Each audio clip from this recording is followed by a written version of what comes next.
আজকে আপনাদের মাঝে নতুন আরও একটি রেসিপি নিয়ে হাজির হলাম।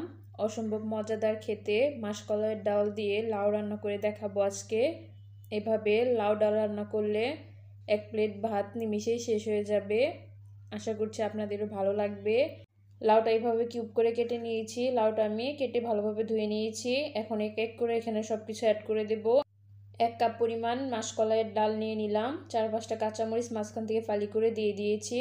একটা পেঁয়াজ কুচি দিয়ে দিলাম। 1 টেবিল চামচ পরিমাণ মরিচের গুঁড়া দিয়ে দিলাম। 1 টেবিল চামচ পরিমাণ হলুদের গুঁড়া দিয়ে দিলাম। 1.5 টেবিল চামচ পরিমাণ ধনিয়ার গুঁড়া দিয়ে দিলাম। 1 টেবিল চামচ পরিমাণ জিরার গুঁড়া দিলাম। স্বাদ মতো লবণ দিয়ে দিব। মশলাগুলোর সাথে লাউটা ভালোভাবে মিশিয়ে নেব। এই পর্যায়ে গ্যাসটা অন করে দেব। লাউটাকে ভালোভাবে মেশানো হয়ে গেলে এখন ঢেকে রান্না করে নেব। লাউ থেকে এমনি অনেকটা পানি ছেড়ে দিবে, সেই পানিটা দিয়ে লাউটাকে ভালোভাবে কিছুক্ষণ কষিয়ে নিতে হবে। দেখতে পাচ্ছেন লাউ থেকে কিছুটা পানি ছেড়ে দিয়েছে। এভাবে এখন কিছুক্ষণ কষিয়ে নেব।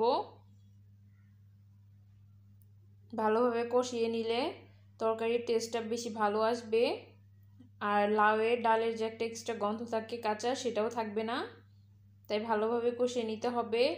এই পর্যায়ে ভালোভাবে কষানো হয়ে গেছে। এখন এখানে ঝোলের জন্য পানি দিয়ে দেব পরিমাণ মতো। 3 কাপ পরিমাণ ঝোলের জন্য পানি দিয়ে দেব। ঢেকে দিয়ে এখন আরও কিছুক্ষণ রান্না করে নেব, ঝোলটা টেনে আসার আগ পর্যন্ত।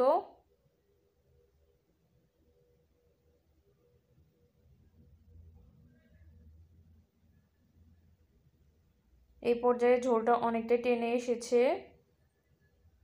আর ডালটাও প্রায় সেদ্ধ হয়ে এসেছে। এখন এটা বাগার দিয়ে দিব। এটা এক পাশে রেখে একটা কড়াই বসিয়ে দিলাম। এখানে পরিমাণ মতো সরিষার তেল দিয়ে 2টো পেঁয়াজ কুচি, 2টো তেজপাতা মাঝখান থেকে ফালি করে দিয়ে হালকা ব্রাউন করে ভেজে নিলাম। তারপর কিছুটা কাঁচা জিরে দিয়ে আরও কিছুক্ষণ ভেজে নিলাম। এখন এই বাগারটা ডালের উপরে ঢেলে দেব। ভালোভাবে এখন এগুলো মিশিয়ে নেব। 1/2 টেবিল চামচ পরিমাণ গরম মশলা দিয়ে দিলাম। ঢেকে এখন আরও কয়েক মিনিট রান্না করে গ্যাসটা অফ করে দেব। আপনারা ওইভাবে বাসায় ট্রাই করে দেখতে পারেন। অসম্ভব মজা লাগে এটা খেতে। আশা করছি আপনাদেরও ভালো লাগবে। ভালো লাগলে অবশ্যই কমেন্ট করে জানাবেন।